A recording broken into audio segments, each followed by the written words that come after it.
آیات ہیں، ان میں اللہ تعالیٰ نے قرآن کریم کی قسم کھائی ہے اور اس کے بعد کچھ حقیقتیں بیان کی ہیں قرآن کریم کے نزول کے حوالے سے۔ تو کچھ لوگ یہ کہتے ہیں کہ اس سے مراد یہ 15 شعبان کی رات ہے۔ تو یہ اس حوالے سے انشاءاللہ العزیز یہ میں عرض کروں گا کہ لیلۃ القدر کو قرآن نازل ہوا، ٹھیک ہے۔ یہاں قرآن کے نزول کا ذکر ہے، اس کا 15 شعبان سے تعلق نہیں۔ کچھ لوگ اس کا چونکہ 15 شعبان سے تعلق جوڑتے ہیں، اس لیے ان آیات کی میں نے تلاوت کی، ابھی ترجمہ پیش کر کے انشاءاللہ وضاحت پیش کرتا ہوں، پھر بات سمجھ آ جائے گی۔ حامیم یہ حروف مقطعات میں سے دو حروف ہیں۔ والکتاب المبین، کتاب مبین کی قسم اللہ تعالیٰ نے قرآن کریم کی قسم اٹھائی ہے۔ انا انزلناہ فی لیلۃ مبارکہ، بے شک ہم نے اس قرآن کو بابرکت رات میں نازل کیا، برکتوں والی رات میں ہم نے اس قرآن کو نازل کیا۔ انا کنا منذرین، بے شک ہم ڈرانے والے ہیں۔ فیہا یفرق کل امر حکیم، اس رات میں ہر حکمت والے کام کا فیصلہ کیا جاتا ہے۔ امر من عندنا، یہ ہماری طرف سے اللہ تعالیٰ فرماتے ہیں حکم ہے۔ انا کنا مرسلین، بے شک ہم ہی رسولوں کو بھیجتے ہیں۔ ظاہر اب رسولوں کی بعثت کا سلسلہ ختم ہو چکا ہے، نبی کریم صلی اللہ علیہ وآلہ وسلم کی بعثت کے بعد، آپ کی آمد کے بعد۔ اب دیکھیں سورہ الدخان کی ان آیات پر غور کریں تو ترجمے سے ہی بات واضح ہے۔ کتاب مبین کی قسم، بے شک ہم نے اس قرآن کو برکت والی رات میں نازل کیا تاکہ ہم لوگوں کو ڈرائیں، اور اس برکت والی رات میں اللہ فرماتے ہیں ہر کام کا فیصلہ کیا جاتا ہے۔ تو جس رات قرآن نازل ہوا اس رات میں ہی ہر کام کا فیصلہ ہوتا ہے۔ اب قرآن کریم سورہ بقرہ میں واضح طور پر اللہ تعالیٰ فرماتے ہیں کہ یہ جو رات ہے جس میں قرآن نازل ہوا وہ رمضان میں، شعبان میں نہیں۔ شہر رمضان الذی انزل فیہ القرآن ھدی للناس، رمضان کا مہینہ وہ ہے جس میں قرآن نازل کیا گیا جو لوگوں کے لیے ہدایت کا سرچشمہ ہے۔ اور سورۃ القدر آپ پڑھ لیں، قرآن کریم کے یہ تینوں مقامات سامنے رکھے نا تو پھر بات بالکل واضح ہو جاتی ہے، کسی قسم کا ابہام، اغلاق، پیچیدگی یا ڈاؤٹ یا ایمبیگوٹی نہیں رہتی۔ سورہ قدر میں اللہ تعالیٰ فرماتے ہیں انا انزلناہ فی لیلۃ القدر، بے شک ہم نے اس قرآن کو قدر کی رات میں یعنی لیلۃ القدر میں اتارا۔ وما ادراک ما لیلۃ القدر، تمہیں کیا معلوم کہ لیلۃ القدر کیا ہے؟ لیلۃ القدر خیر من الف شہر، لیلۃ القدر 1000 مہینے سے بہتر ہے۔ تنزل الملائکۃ والروح فیہا، اس رات میں فرشتے اور روح الامین جبریل علیہ السلام اترتے ہیں، باذن ربہم، اپنے رب کی اجازت سے، من کل امر، ہر کام کے لیے۔ اب اس سے بھی پتہ چل رہا ہے کہ قرآن کریم کب نازل ہوا؟ لیلۃ القدر کو نازل ہوا، اور لیلۃ القدر ماہ رمضان میں۔ تو یہ بات تو واضح ہو گئی کہ قرآن لیلۃ القدر میں نازل ہوا، اور وہ لیلۃ القدر رمضان میں آتی ہے، نہ کہ شعبان میں۔ اب یہاں پر ہی جہاں پر قرآن کریم کے نزول کا ذکر ہے، یہاں پر ہی اللہ تعالیٰ نے یہ بھی بیان فرمایا ہے کہ کاموں کے فیصلے اسی رات ہوتے ہیں جس رات قرآن نازل ہوا۔ دونوں مقامات پڑھیں، سورہ دخان کی ابتدائی آیت 25واں پارہ ہے، اور سورہ القدر ترجمے کے ساتھ پڑھیں، کوئی بھی ترجمہ پڑھ لیں یا 2 3 4 ترجمے پڑھیں، کسی نے لفظی کیا ہوگا، کسی نے با محاورہ کیا ہوگا، بات سمجھ آ جائے گی۔ کسی کے بھی 2 4 ترجمے پڑھیں، انشاءاللہ العزیز بالکل مفہوم واضح ہو جائے گا۔ 2 باتیں اب تک میں نے آپ کے سامنے عرض کی ہیں۔ پہلی بات یہ عرض کی ہے قرآن کریم کی روشنی میں کہ قرآن کریم لیلۃ القدر کو نازل ہوا، اور وہ رمضان میں رات آتی ہے، ٹھیک ہے، جس میں قرآن نازل ہوا۔ یہ ایک پہلی بات میں نے عرض کی ہے۔ دوسری بات یہ عرض کی ہے کہ جو فیصلے کاموں کے ہوتے ہیں وہ بھی اسی رات ہوتے ہیں جس میں قرآن کریم نازل ہوا، اور وہ لیلۃ القدر ہے۔ اب امام ابن کثیر رحمہ اللہ تعالی، تفسیر ابن کثیر جو ہے وہ بڑی زبردست تفسیر ہے، اور اس کو تمام مکاتب فکر کے لوگ جو ہے نا وہ پڑھتے ہیں، اور اس میں یہی وجہ ہے کہ امام ابن کثیر رحمۃ اللہ تعالی علیہ کا جو انداز ہے نا وہ اسلام کی عکاسی کا ہے نا، وہ کسی کی یعنی وہ جو ہے نا قرآن کو انہوں نے سمجھایا ہے فرقوں سے بالا ہو کے، آسان لفظوں میں۔ تو وہ اس آیت مبارکہ کی تفسیر میں اس حدیث کو جو مرسل ہے اور موضوع ہے اس کا ذکر کرتے ہیں کہ جس میں یہ ہے کہ جی 15 شعبان کی رات کو جو ہے نا وہ پتے لگتے ہیں، جنہوں نے دنیا میں آنا ہوتا ہے، جنہوں نے فوت ہونا ہوتا ہے چڑھتے ہیں، اس کو ذکر کر کے کہتے ہیں کہ یہ مرسل روایت ہے، یہ قرآن کے مخالف ہے، تو لہذا اس کا قرآن کریم کے ساتھ مقابلہ نہیں کیا جا سکتا۔ یہ جو عقیدہ لوگوں میں پایا جاتا ہے کہ جی 15 شعبان کو فیصلے ہوتے ہیں شادیوں کے، زندگیوں کے، موتوں کے، وہ کہتے ہیں یہ درست نہیں، یہ جو بات اللہ کے نبی کی طرف منسوب کی گئی ہے وہ جو بیان کرنے والے ہیں وہی قابل اعتماد نہیں، پتہ نہیں کون ہے، ایک بیان کرنے والے کا پتہ ہی نہیں ہے جس نے یہ بات اللہ کے پیارے نبی صلی اللہ علیہ وسلم کی طرف منسوب کر دیا، جبکہ قرآن میں واضح ہے اس سے ہٹ کر کہ فیصلے کب ہوتے ہیں؟ لیلۃ القدر۔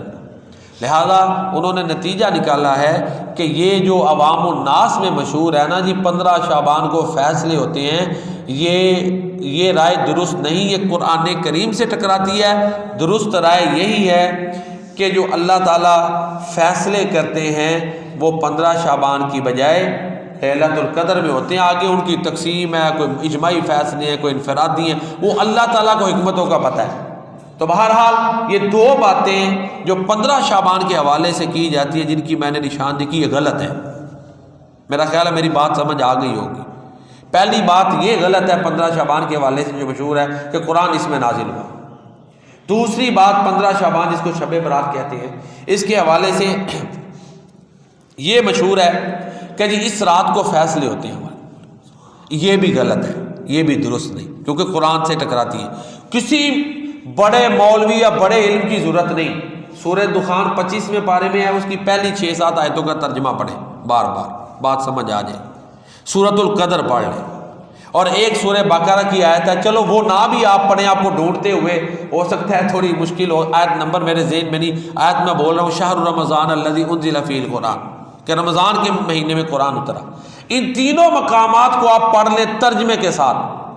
بات واضح ہو جائے گی کہ یہ جو ہمارے ہاں عام عوام الناس میں یہ جو مشہور ہے جی اس رات کو فیصلے ہوتے ہیں زندگیوں کے، موت کے اور دوسرے، یہ بات قرآن کریم سے ٹکراتی ہے۔ یہ آنر، یہ عزت اللہ نے لیلۃ القدر کو دی، جہاں یہ عزت لیلۃ القدر کو دی کہ قرآن اس رات میں نازل ہوا، تو یہ عظمت بھی اسے ملی ہے کہ فیصلے بھی اس رات ہوتے ہیں۔ باقی فیصلوں کے کئی مرحلے ہوتے ہیں، وہ ایک سٹیج پہ فیصلے وہاں پہ ہوتے ہیں۔ تو امام ابن کثیر اور اسی طرح جو ہے نا عبد الرحمن تحفۃ الحفظی والے رحمت مبارک پوری رحمۃ اللہ علیہ، ان کی رائے اور بڑے بڑے کبار علماء کی رائے یہ ہے کہ 15 شعبان کے حوالے سے یہ جو بات مشہور ہے یہ درست نہیں۔ ہاں ایک اور تیسری بات جو اسی حوالے سے ہے 15 شعبان کے حوالے سے، وہ یہ ہے کہ اس رات کے بارے میں کہ اس رات کو ایک ضعیف روایت پیش کی جاتی ہے کہ اللہ کے پیارے نبی صلی اللہ علیہ وسلم وہ بقیع الغرقد گئے اور آپ نے فرمایا کہ اللہ تعالیٰ اس رات وہ فلاں قبیلے سے بھی زائد لوگوں کے گناہوں کو لوگوں کو معاف کرتا ہے، وہ روایت کمزور ہے۔ لیکن ایک بات ذہن میں رکھیں، یہ بھی جو خصوصیت صرف 15 شعبان کی بیان کی گئی ہے یہ تقریباً ہر رات میں ہے جی، صرف 15 شعبان میں نہیں۔ چلو اس کا بعض ضعیف روایتوں میں ذکر ہے، اس کی ذرا خاص اہمیت ہو جائے گی اس حوالے سے بس۔ باقی میں بھی حدیث پیش کرتا ہوں بخاری و مسلم کی، آپ کو انشاءاللہ بات سمجھ آ جائے۔ ابو ہریرہ رضی اللہ تعالیٰ عنہ بیان کرتے ہیں، وہ بیان کرتے ہیں کہ ان رسول اللہ صلی اللہ علیہ وسلم قال، بے شک رسول اللہ صلی اللہ علیہ وآلہ وسلم نے بیان فرمایا، ارشاد فرمایا، یقول رب ینزل ربنا تبارک و تعالی کل لیلۃ الی السماء الدنیا، ہر رات کو اللہ تعالی ہمارا رب، الفاظ کے چناؤ پہ غور کریں، ربنا پیار کا انداز ہے، ینزل ربنا، ینزل اللہ نہیں کہا، ینزل ربنا تبارک و تعالی، ہمارا رب جو برکتوں والا بلندیوں والا ہے وہ اترتا ہے ہر رات آسمان دنیا پر۔ وہ کیسے اللہ تعالیٰ اترتے ہیں ہم نے عقل نہیں دوڑانی، کیونکہ اللہ تعالیٰ کی ذات اور اس کی صفات ہماری عقل میں نہیں آ سکتی۔ یہ عقل کا میدان نہیں، عقائد عقل کا میدان نہیں ہوتے، نہ ہی آپ ان کو عقل سے پروف کر سکتے ہیں۔ شہید زندہ ہے، ہمیں شعور نہیں کیسے زندہ ہے، ٹھیک ہے۔ میں اکثر مثال عرض کرتا ہوں، یہ 1965 کی جنگ میں جو ہمارے فوجی جوان شہید ہوئے، ٹینکوں کے آگے جو بم باندھے اپنے جسموں پہ اور وہ لیٹے اور شہید ہوئے، شہادتیں انہوں نے قبول کی، تو وہ ظاہری طور پہ تو جسم کا کوئی حصہ نہیں بچا، لیکن وہ زندہ ہے۔ اس زندگی کا ہمیں شعور نہیں۔ شہید کی بیوہ شادی کر سکتی ہے، عام بندہ ظاہر وہ تو اس کی ایسے تو نہیں ہو سکتا نا۔ تو عقائد عقل کا باب نہیں، عقائد میں ہم عقل نہیں دوڑا سکتے۔ قبر کے حالات ہیں ہماری عقل میں نہیں آ سکتے، اس میں ہم نے دیکھنا ہے قرآن کریم میں آ گیا بس، پیارے نبی صلی اللہ علیہ وسلم نے فرما دیا بس، ہم نے عقل نہیں دوڑانی۔ اس میں ہمارے لیے دلیل عقل نہیں، اللہ تعالیٰ اور پیارے نبی کریم صلی اللہ علیہ وسلم کا فرمان، اللہ تعالیٰ کا فرمان یعنی کلام، اور پیارے نبی صلی اللہ علیہ وسلم کا فرمان حدیث، یہ ہمارے لیے دلیل ہے۔ جو آپ نے فرما دیا عقل نہیں دوڑانی، مان لینا۔ اور اس میں مشہور واقعہ ابو بکر صدیق رضی اللہ تعالیٰ عنہ کا، کہ جب پیارے نبی صلی اللہ علیہ وسلم کو اللہ تعالیٰ نے معراج کروائی تو کفار مکہ نے سمجھا کہ اب تو ایک موقع ہے کہ یہ تو بات عقل میں آتی نہیں کہ رات کے کچھ حصے میں جو نا یہاں سے مکہ مکرمہ مسجد حرام سے کوئی مسجد اقصیٰ میں جائے، پھر وہاں سے آسمانوں کی سیر کرے واپس آ جائے، وہ تو کئی مہینوں کا سفر ہے، تو یہ تو عقل میں بات نہیں آتی۔ تو ابو بکر صدیق رضی اللہ تعالیٰ کے پاس آگے کفار مکہ کہ ہو سکتا ہے ابو بکر انکار کرے، معاذ اللہ، پلان تھا نا ایک۔ تو جب انہوں نے یہ سب کچھ بیان کیا تو اللہ اکبر، ابو بکر صدیق رضی اللہ تعالیٰ عنہ کو اللہ تعالیٰ نے دیکھیں نا کمال کی دانائی عطا کی۔ انہوں نے فوراً نہیں کوئی اپنا جو ہے نا رد عمل دیا، پوچھا یہ بات کس نے کی ہے، یہ جو تم بیان کر رہے ہو جی سفر، کوئی بندہ یہ کہے جی میں یہاں سے مسجد اقصیٰ گیا، پھر یہ آسمانوں کی سیر کی، جنت دوزخ دیکھی، جو یہ سارے اللہ کی قدرت کے عجائبات دیکھے، انبیاء سے ملے، وہاں بیت المعمور دیکھا، مسجد اقصیٰ میں نبیوں کو نماز پڑھائی، کتنے کام ہیں۔ تو ابوبکر صدیق نے سوال کیا یہ دعویٰ کس نے کیا ہے؟ انہوں نے کہا کہ آپ کے صاحب نے۔ تو ابوبکر صدیق رضی اللہ تعالیٰ نے کہا جو آپ فرماتے ہیں وہ حق ہے، سچ ہے، عقل میں تو نہیں آ سکتا تھا نا۔ تو عقائد کے باب میں ہمارے لیے دلیل، یہ پکی بات ذہن میں بٹھا لیں، قرآن ہے اور سنت رسول کریم صاحب قرآن ہے صلی اللہ علیہ وسلم، یہ ہے۔ تو بہرحال اللہ تعالیٰ آسمان دنیا پہ آتے ہیں کیسے، جیسے اس کی شان ہے، ہم اس کے بارے میں عقل نہیں دوڑائیں، ٹھیک ہے جی۔ تو آپ نے فرمایا کل لیلۃ، ہر رات، تو لہذا یہ جو 15 شعبان کے بارے میں یہ روایتیں ایسی ملتی ہیں نا، وہ عام راتوں کے بارے میں بھی ہے کہ اللہ ان میں بھی آسمان دنیا پہ آتے ہیں، 15 شعبان کے بارے میں بھی ہے، تو لہذا وہ تو عام راتوں میں بھی ہو گیا۔ پھر اس کے بعد اللہ تعالیٰ جو ہے نا، اللہ اکبر، یہ کہتے ہیں جب رات کا آخری تہائی حصہ رہ جاتا ہے، پھر یہ کہتے ہیں، اللہ فرماتے ہیں من یدعونی فاستجیب لہ، کون ہے جو مجھ سے دعا کرے میں اس کو دوں، اس کی دعا قبول کروں۔ اللہ تعالیٰ خود فرماتے ہیں، اللہ کتنی بڑی شان ہے، یہ نہیں کوئی فرشتہ اناؤنس کر رہا ہے، اللہ تعالیٰ خود فرماتے ہیں، اللہ کے پیارے نبی صلی اللہ علیہ وسلم یہ بیان کر رہے ہیں، اور بخاری و مسلم کی حدیث ہے۔ من یسألنی فأعطیہ، کون ہے جو مجھ سے سوال کرے میں اس کو عطا کروں۔ من یستغفرنی فاغفر لہ، کون ہے جو مجھ سے بخشش طلب کرے میں اس کو معاف کروں۔ تو یہ اعلان ہر رات کو ہوتا ہے۔ تو یہ برات جو ہے نا، ہر رات ہی شب برات ہے۔ بندہ اللہ کی بندگی تو کرے، ٹھیک ہے، جس سے مانگے تو صحیح، وہ تو دعا قبول کرنے میں کامن ہے، ہر چیز شامل ہو گئی، کوئی چیز رہ نہیں گئی، جو ضرورت ہے مانگے۔ پھر الگ سوال کا ذکر آ گیا، سوال کرے، دعا کرے، سوال کرے۔ پھر الگ کہا کہ گناہوں کی معافی، کہ گناہوں کی معافی کو ایک اہم اہمیت دی کہ یہ ضرور کرنا ہے۔ اور یہاں پر میں عرض کرتا جاؤں، ہوتا ہے ہم معاشرے میں رہتے ہیں، ہر بندہ گناہ گار ہے، کسی بندے نے گناہ کیا ہو وہ توبہ کر لے، اللہ معاف کر دے، تو ہمیں بھی معاف کرنا چاہیے۔ ہم کوئی بندہ درست ہو جائے نا، پہلے اس میں غلطیاں ہوں، کوئی نماز والی سائڈ پہ آ جائے، اصلاح کر لے، تو پچھلی غلطیاں اس کو جو ہے نا یاد دلاتے رہتے ہیں۔ اور بھائی کئی لیلۃ القدر آئیں، اس نے نمازیں پڑھی، نمازوں کے بعد ہاتھ اٹھا کے اس نے اللہ سے معافیاں مانگی، لوگوں کو کہا میرے لیے معافیاں مانگنا، تو اللہ جب بخش دے تو میں اور آپ اس کو کیوں یاد دلاتے ہیں؟ یہ بھی تو ہو سکتا ہے میرا اور آپ کا تانا اس کو دین سے الگ کر دے، پھر پکڑ ہو گئی تو کہاں جائے گا؟ یہ ڈرے کہیں ان لوگوں میں نہ آ جائے جو قیامت والے دن مفلس ہوں، کہ جس کے تانے سے، جس کی ٹانٹ سے ایک آدمی نیکی کرنا ہی چھوڑ دے یا ڈس ہارٹ ہو جائے، تو یہ جو کھاتا اس کے گلے پڑنا ہے، قیامت والے دن جان چھوٹے گی، تو وہاں تو ذرے ذرے کا حساب ہونا۔ لہذا یہ جو ہمارا ایک ایٹیٹیوڈ ہوتا ہے نا معاشرتی طور پہ، کہ ہم جو ظاہر ہے معصومین انبیاء ہی ہیں، ہم تو دن میں کتنی غلطیاں کرتی ہیں، ہم گناہوں سے لتھڑے پڑے ہیں ہر ایک، تو ہمیں اپنا تھوڑا سا رویہ، خاص کر ہمارے معاشرے میں تو یہ چیزیں بڑی عام ہیں، اچھالتے ہیں، تھوڑی سی کوئی سیاسی مخالفت آئی ہے، فرقہ مکتب فکر دوسرا ہے تو دوسرے کی اچھالیں گے باتیں، یہ رویہ ٹھیک نہیں، ہمیں اصلاح کی ضرورت ہے۔ تو اس حدیث مبارکہ سے جو میں نے ابھی آپ کے سامنے پیش کی ہے، اس سے واضح ہوتا ہے کہ اللہ کی معافی ہر رات ہوتی ہے۔ ہاں ایک اور چیز جو بڑی قابل غور ہے وہ یہ ہے کہ بعض روایتیں ہیں جن کی سند کمزور ہے، جو کرنے کا کام ہے، ٹھیک ہے عبادت کرے، عام راتوں میں بھی کرے، 15 شعبان کو بھی کرے، کوئی خاص شکل نہ بنائے، جیسے ہمارے لوگوں نے جی اتنی دفعہ سورہ فاتحہ پڑھنی ہے، اتنی رکعتیں پڑھنی ہیں، یہ اپنی طرف سے اضافے کیے ہوئے، اور پھر ان کی فضیلتیں بہت زیادہ بیان کر دیتے ہیں۔ فضیلتیں، پہلی تو بات ہے صحیح حدیثیں ہوں، اور فضیلتیں بیان کرتے ہوئے یہ بونس ہیں، اصل جو ذمہ داری ہے 5 نمازیں وہ پڑھے گا تو فضیلتیں ملنی ہے نا۔ اب معراج کی رات کو چلو 6 اقوال ہیں، ایک نے ڈن کر لیا جی 27 رجب ہی ہے، رات کو عبادت کر لے ایک رات، اسی رات فجر کی نماز نہ پڑھے یا 5 نمازیں نہیں پڑھتا، تو جو تحفہ 5 نمازوں کا ملا ہے، کیا اس نے حقیقی معنوں میں اس کی قدر کی ہے؟ سوال ہے کہ نہیں؟ ہمیں اپنا رویہ بہتر کرنے کی ضرورت ہے، ٹھیک ہے جی۔ نفلی چیزیں تو اضافی ہیں، اور یہ اسی وقت کارگر ہوں گی جب فرائض ساتھ شامل ہوں گے۔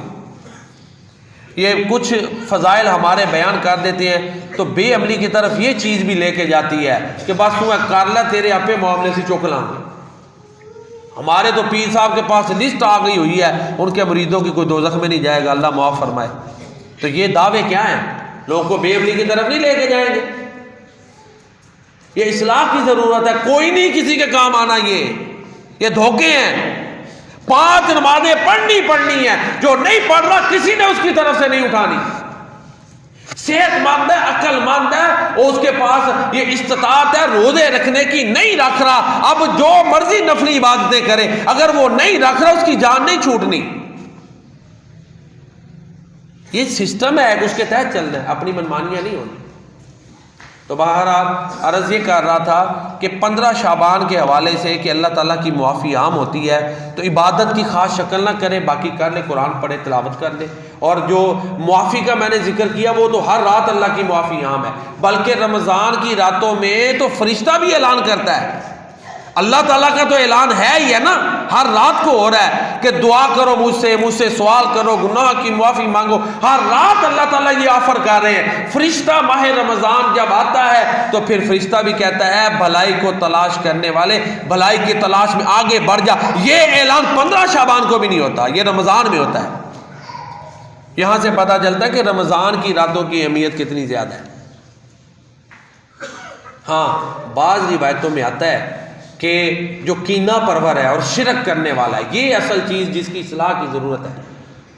فرائض کی ادائیگی کا اہتمام کرے، کینہ، حسد، بغض، ناراضگی، اس سے اپنے آپ کو پاک کرے، یہ ضروری ہے۔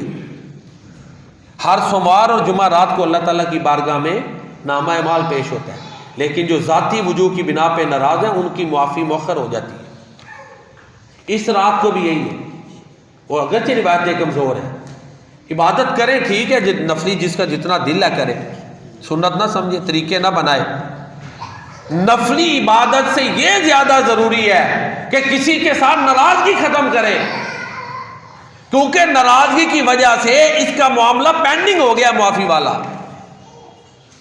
نفل نہ پڑھنے سے پینڈنگ نہیں ہونا، درجوں میں کمی آنی ہے، ٹھیک ہے جی۔ نفل کوئی اگر نہیں کرا تو درجہ کم ہونا ہے، اس میں اس کا کوئی معافی کا معاملہ پینڈنگ اور مؤخر نہیں ہونا۔ تو لہٰذا 15 شعبان کا ایک میسج اور پیغام یہ ہے کہ ہم اپنے آپ کو، غصے کو، انا کو کنٹرول کریں اور ناراضگیاں اللہ کی رضا کے لیے ختم کریں، یہ اس کا بہت بڑا میسج ہے۔ باقی 15 شعبان کے حوالے سے اس سے ہٹ کر کچھ چیزیں جڑی ہوئی ہیں جو ہمارے معاشرے میں کی جاتی ہیں، وہ رسمیں ہیں۔ تو ظاہر ہے ان رسموں میں یہ کچھ اب تو چلو کم ہو گئے، کچھ چراغاں کرتے ہیں، حالانکہ اب تو لائٹنگ اتنی زیادہ ہے، وہ موم بتیاں جلانا یا چراغ جلانا اب کیا ضرورت ہے اس کی، لیکن کچھ لوگ کہہ رہے ہیں تو ہم برسی ہے، یہ صرف رسم ہے، اس کی کوئی ضرورت نہیں، کوئی گنجائش نہیں ہے۔ وہی جو پیسے ادھر لگانے ہیں وہ کسی غریب کو دے دو، صدقہ کر دو، کسی دینی جگہ پہ لگا دو، جو چراغوں پہ لگانے ہیں یا موم بتیوں پہ لگانے ہیں، یہ تتوہم ہے، وہم ہے، ٹھیک ہے۔ اسی طرح یہ ہمارے کچھ ہے وہ فضول خرچی ان دنوں میں کرتے ہیں، تو اسراف تبذیر ویسے ہی جائز نہیں ہے، اس کی وجہ جہالت ہے، لوگوں کو دین کا نہیں پتہ، اور اس میں یہ بھی ہے کہ کچھ چیزیں ہمارے دین میں جتنی اہم ہیں ان کی اہمیت سے زیادہ بڑھا دیا گیا، اور کچھ اہم چیزیں ہیں ان کی اہمیت کو کم کر دیا گیا، کیونکہ قرآن و سنت سے رہنمائی نہیں لی۔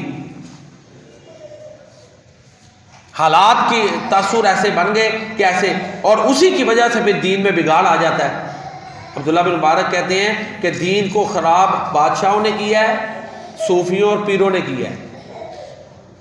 انہوں نے کیا ہے کہ جب کوئی پیر صاحب کہہ دیں گے جی تم ایسے کر لو، میں گارنٹی اٹھاتا ہوں، ان پڑھ آدمی اسے بھی تو چاہیے نا قرآن پڑھے۔ بڑی چیزیں ایسی ایڈ کی ہوتی ہیں جو قرآن و سنت میں ان کی اتنی زیادہ اہمیت یا اتنی زیادہ ان کی جو ہے نا لازمیت نہیں، اپنی طرف سے کر دیتے، اور جو لازم ہے ان کو پیچھے کر دیا جاتا ہے۔ تو عبداللہ بن مبارک رحمۃ اللہ تعالیٰ علیہ ان کی یہ رائے اور قول ہے کہ دین کو خراب، ظاہر ہے بادشاہ کے پاس طاقت ہے، وہ جب قانون سازی کرتا ہے وہ لیجسلیشن اس سے ہٹ کے بھی کر لے گا، قانون سازی کر لے گا، تو وہ لوگ اس کو فالو کریں گے۔ اور ویسے بھی جو طاقتور ہوتے ہیں نا لوگ ان کو کاپی کرتے ہیں، غالب برادری ہو، غالب کوئی قوم ہو، غالب کوئی ملک ہو، جو ترقی یافتہ یا جو پاور میں ہے اس کو فالو کیا جاتا ہے، یہ عام طور پہ لوگوں کی نیچر ہے، طاقتور کے پیچھے لوگ چلتے ہیں۔ تو لہذا جب بادشاہ کوئی بگاڑ، دینی بگاڑ پہ اتر آئے تو بڑا بگاڑ ہوتا ہے، جیسے معتزلی دور میں وہ قرآن کریم کے بارے میں وہ معتزلی بادشاہ تھا بنو عباس کے دور میں، اس نے معاذ اللہ یہ عقیدہ رائج کروا دیا قرآن اللہ کی مخلوق ہے، تو بڑے بڑے مولوی اس میں بھاگ گئے تھے، صرف امام احمد بن حنبل رحمۃ اللہ تعالیٰ علیہ نے اسٹینڈ لیا ہے نا۔ تو یہ اسی طرح جو پیر صوفیہ ہیں وہ عمل تو اچھا ہے لیکن تحقیق نہیں، تو لوگ ان کے عمل کو دیکھتے ہیں جی بڑا نیک آدمی ہے، لیکن ان کی تحقیق ایسی نہیں ہے، کئی ایسی باتیں رائج ہو جاتی ہیں جو دین اسلام میں اس طرح نہیں ہے، لوگوں میں پتہ ہی نہیں ہوتا کہ یہ سنت ہے یا کسی نے خود اپنی طرف سے اچھا عمل سمجھ کے اضافہ کیا ہے، لوگوں کو پتہ ہی نہیں ہے۔ بڑے کاموں کا لوگوں کو نہیں پتہ ہوتا کہ یہ سنت نہیں، یہ کسی مولوی صاحب نے اچھا کام سمجھ کے اس کو ایڈ کیا، ظاہر ہے کسی نے ایڈ کیا تو پھر اس کا وہ مقام نہیں ہوتا، مقام تو سنت کا ہی ہے نا، لوگوں کو پتہ ہی نہیں، کیونکہ لوگوں کی اتنی سرچیز ہی نہیں ہوتی۔ تو جو ایک بڑا عالم ہے اگر وہ کئی چیزیں ایڈ کر دیتا ہے، مثال کے طور پہ جب ہم یہ تعزیت کے لیے جاتے ہیں تو ہاتھ اٹھا کے ہمارے پتہ ہے نا دعا کرتے ہیں دوست احباب، یہ سنت سے نہیں ثابت، یہ اپنی عقل ہے جی دعا اچھا کام ہے تو کر لیں، لیکن اگر کوئی نہیں کرے گا تو نہ یہ فرض ہے نہ سنت ہے، کسی نے ایڈ کیا ہے، کیونکہ دنیا کے دوسرے ملکوں میں اس طرح ہاتھ اٹھا کے دعا نہیں کر رہے، میں مثال پیش کر رہا ہوں کہ آپ سمجھیں، اگر کوئی نہیں کرتا تو اس کو، بلکہ مجھے یاد ہے ایک بندے نے واقعہ سنایا کہ ایک بندے کے پاس کوئی اس کا فوت ہو گیا تو دوسرا بندہ تعزیت کرنے کے لیے گیا، اس نے کہا جی ہاتھ اٹھا کے دعا کرو، اس نے کہا رہنے دو، جمعے میں نماز میں کسی وقت کر دینا، تو اس نے آگے کہا تیرا فوت شدہ جائے ہاں جہاں، میں تو دعا نہیں کر رہا، اب دیکھیں جہنم میں جائے، یہ لفظ بول دیے کہ تو اب دعا نہیں کر، حالانکہ اس وقت دعا نہ تو اللہ کے نبی کی سنت ہے نہ فرض ہے۔ ایک لوگوں نے سمجھا چلو تعزیت کے لیے آئے ہیں تو ایک دعا کر دیں، تو ایک بندہ صرف یہ کہ اللہ کے نبی کی سنت نہیں، میں اور بڑے مواقع ہیں کر لوں گا، کتنا اوپر لے گئے اس کام کو، کتنا آگے لے گئے کہ فرقوں کی بنیاد بن گئی۔ جو نہیں کرے گا کہیں گے یہ اس فرقے کا ہے، جو کرے گا وہ یہ فرقے کا ہے، اور حالانکہ پیچھے صرف یہ ہے کہ کسی کی رائے ہے جی اچھا کام ہے کر لیں، قرآن و سنت میں نہیں ہے۔ تو کہنے کا مطلب یہ ہے کہ بعض دفعہ کوئی بندہ عالم وہ سمجھتا ہے اچھا کام ہے ایڈ کر لو، وہ لوگوں میں عام ہو جاتا ہے، لوگ اس کو فرض کے درجے پہ چلے جاتے ہیں، دوسری چیز اس کو چھوڑنے کے لیے تیار ہی نہیں ہوتے، حالانکہ وہ فرض نہیں، وہ واجب نہیں، وہ سنت نہیں، اچھا کام۔ اور کئی ایسے بھی ہوتے ہیں ایک وقت میں کام اچھا ہے اگلے وقت میں چھوڑ دیا جاتا ہے۔ آپ دیکھیں نا ہمارے ہاں دوسرے دن 10ویں دن 40ویں دن لوگ دعا کے لیے اکٹھے ہوتے تھے نا، تو اب کیا بدلی کتنی تبدیلیاں کر رہے ہیں، سنت نہیں ہے نا، اپنی مرضی سے تبدیلیاں کر رہے ہیں نا، کبھی کوئی دوسرے دن دعا کر رہا ہے کوئی چھٹے، یعنی دعا کے لیے یہ ہم نے طریقہ خود ہی ایجاد کیا ہوا ہے، تبدیلیاں ہو رہی ہیں۔ تو کہنے کا مطلب یہ ہے کہ جب کوئی عالم دین کوئی کام دین کا حصہ بنا دے تو وہ بھی لوگوں میں دراڑوں کا سبب بن جاتا ہے۔ جو اس کے معتقدین ہوتے ہیں ان کو پتہ ہی نہیں ہے کہ یہ کام سنت نہیں ہے، یہ بس ان کی رائے اچھا کام تھا، تو ایک آدمی نشاندہی کرنے کے لیے سنت نہیں اس لیے میں نہیں کر رہا، تو اس کو بھی لوگ مخالفت میں لے لیں گے کہ شاید ایسے ہے۔ تو بہرحال یہ ذرا بات مشکل تھی، میں نے آپ کے سامنے رکھی۔ عرض یہ کر رہا تھا کہ دین میں بگاڑ کا سبب یہ چیزیں بھی ہوتی ہیں، لوگوں کو پتہ نہیں ہوتا، کوئی آدمی اپنی رائے کو دین میں، یہی وجہ ہے کہ اللہ کے نبی نے کہا تھا تمہارے اندر 2 چیزیں چھوڑ کے جا رہا ہوں، ان کو پکڑنا ہے،